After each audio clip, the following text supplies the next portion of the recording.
दोस्तों, अभी तक मैं आपसे बातें करता था संगीत की, आपको भी पता ही है। अभी बीच में मैंने एक गायिका से का इंटरव्यू लिया, फिर एक हमने बात कराई आपकी एडवोकेट से अपने आपके लिए, फिर मैंने बात कराई फिल्म वालों से। आज मैं मुलाकात कराता हूँ आपकी, जो मेरे गुरुजी हैं। उम्र में तो मेरे पुत्र के जैसे हैं वो, मगर ये और भी अद्भुत बात है कि वो गुरुजी हैं, बहुत विद्वान हैं, बहुत ही विद्वान है। समझ लीजिए कि मैं उन सौभाग्य से मैं उनका शिष्य हूँ, और मेरी जीवन की जितनी भी प्रॉब्लम समस्याएं थी, मैं पहले शराब पीता था, वो छुटी। जीवन में कुछ समस्याएं थी परिवार की, वो सब हल हुई। सब कुल मिला के चमत्कार हुआ उनकी वजह से। वो हमारे इतनी कम आयु के इतने विद्वान है कि मैं कहता हूँ साक्षात गुरु ही ब्रह्मा, गुरु ही विष्णु, गुरु ही साक्षात परब्रह्म। ये समझ लीजिए। इससे ज़्यादा बड़ी बात है कि आप खुद उनसे बात कीजिए, वो बताएंगे आपको संगीत में।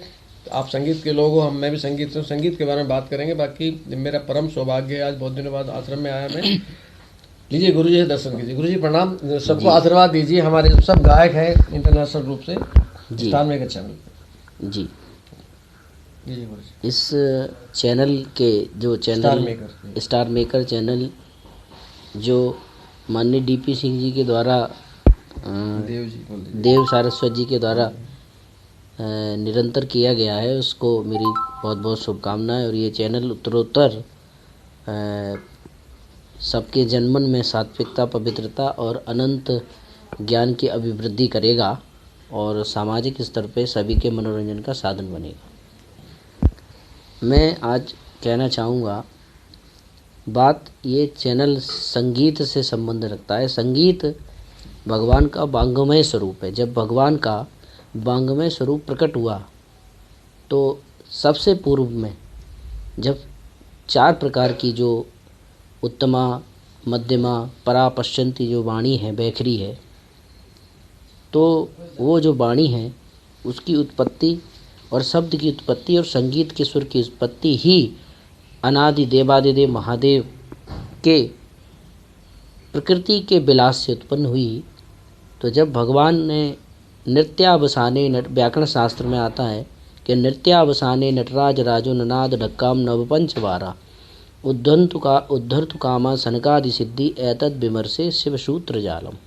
भगवान शिव ने प्रसन्न होकर के समस्त देवी देवता, सिद्ध, चारण, गंधर्व गणों को सृष्टि की अनंत मर्यादा के लिए, विक्षिप्त से विक्षिप्त अवस्था को शांत करने के लिए एक ऐसा वरदान स्वरूप अपनी डमरू की निनाद के द्वारा, ननाद ढक्काम नवपंचवारा, 9 और 5 14 बार डमरू बजाया। और उस डमरू से जो सूत्र निकले, अयुण रीलक एयों एयोच हैबरट लड़ यमगणनम झमय गणदस जब गणदस खपच तब कपय सर हल, संपूर्ण वाणी केवल इस सृष्टि में मनुष्य लोक की नहीं, देवलोक और देवत्व के नीचे पाताल लोक, तीनों लोकों की जो सृष्टि की जो वाणियाँ हैं और जो वाणी विलास है, जो नाद विलास है, वो इन्हीं 14 सूत्रों से उत्पन्न हुआ है।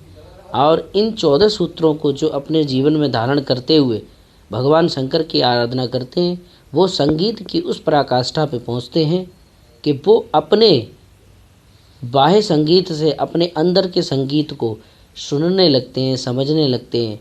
जहाँ से इसकी संगीत की तात्विकता शुरू हुई है, उस परम तात्विकता पे पहुँच के अपने आप को अनंत कोटि ब्रह्मांड नायक से जोड़ लेते हैं। ऐसा करके वो अपने जीवन के परम उद्देश्य को प्राप्त होकर के कृतार्थ होते हैं। अच्छा गुरु जी, मेरा बहुत बहुत शुक्रिया। गुरु जी आप रहिएगा लाइन पे ही। गुरु जी मेरा एक सवाल ये है कि जैसे जो हमारे गायक लोग हैं इसमें, उनका कई बार क्या है कि ठीक से वो डेडिकेशन बहुत जरूरी है। सुर नहीं, सुर बिना सुर के तो मजा नहीं आएगा। यहाँ पे सुर को चलेगा नहीं। तो वो तारतम्यता जो उनके अंदर सुर आ जाए, वो ठहराव आ जाए, वो कुछ मंत्र बताइए कि भगवान श्री कृष्ण, मतलब जब तक वहां नहीं जुड़ेंगे अंदर उनके संगीत से, जी तब तक यहाँ भी जी तो सुर साधने के लिए एकाग्रता की आवश्यकता है। एकाग्रता की आवश्यकता के लिए आप अपने अंतर्नाद को महसूस करें। अपने अंतर्नाद को महसूस करने के लिए आपको भ्रामरी इत्यादि क्रियाएं नित्य करनी चाहिए, और उन क्रियाओं को, भ्रामरी इत्यादि क्रियाओं को नित्य करें और उनका थोड़ा समय बढ़ा दें, तो आपका सुर और सुर के साथ में जो माइंड आपको उस सुर की कमांडिंग देता है, माइंड के द्वारा जो आपको कमांडिंग मिलती है, उस कमांडिंग पे आपकी स्थिरता और पकड़ बढ़ जाएगी। अब बात आई भ्रामरी क्या है। भ्रामरी क्रिया वो है जिसमें आप आराम से सहजतापूर्वक अपने कर्ण और चक्षुओं को बंद करके अपनी नासिका के द्वारा गुनगुनाते हुए ओमकार नाद को बजाएं, जिसमें अकार, उकार और मकार तीनों मात्राओं सहित आपकी जो मूलाधार पे कुंडालिनी शक्ति है वो तरंगें छोड़ती हुई आपको इतनी ऊर्जा प्रदान करेगी कि आप जो चाहेंगे वो निर्वाध पूर्वक उत्तमता से उसको सुगमता से गा सकेंगे। अच्छा गुरुजी, एक बहुत बहुत शुक्रिया गुरुजी। गुरुजी एक और सवाल अक्सर पूछते हैं कि क्या संगीत में सच में इतना जादू होता है कि राधा जी ये कहा करती थी भगवान से कि आप तो मुरली के चक्कर में मुझे ही भूल गए, क्या ऐसा है क्या? ऐसा है, क्योंकि संगीत का मतलब है जहाँ हम अपने आप को अपने ही स्वरूप में लयित कर दें। जी जी। तो संगीत का मतलब है जहाँ संपूर्ण विषमताएं खत्म हो जाएं, समत्व प्राप्त हो जाए। जी जी। वो संगीत की पराकाष्ठा है जहाँ पर दो नहीं रह जाते हैं। जी जी जी, एक ही रह जाता है। गुरु जी एक और है कि ये कहा गया है कि भगवान को सारे शास्त्रों में सबसे ज्यादा पसंदीदा शास्त्र संगीत वाला सामवेद है, इसके बारे में कुछ बताइए। तो सामवेद जो है, सामवेद भगवान का सांगोपांग स्वरूप है। जिस समय भगवान ने अपने परम विराट स्वरूप की उत्पत्ति की तो उस समय जो घर्षण तत्वों में हुआ, उन घर्षणों से निकले हुए जो शब्द हैं वही तो सामवेद है। अच्छा अच्छा। इसीलिए तो इसका अनंत प्रभाव है। तो उसका संगीत में गुरु जो हमारे गुरुजी जो मतलब गुरुजी की बात जानना चाह रहा हूँ, जो भगवान श्री कृष्ण ने मुरली वाला जो रूप लिया, जब भगवान श्री कृष्ण का मुरली वाला रूप है, महादेव जी का डमरू वाला रूप है, और बाकी हम संगीत मुरली नवदा नाद में, नवदा जो नाद है उसमें अष्टम नाद मुरली नाद है। अच्छा। मुरली की नाद भी निरंतर आप में बज रही है।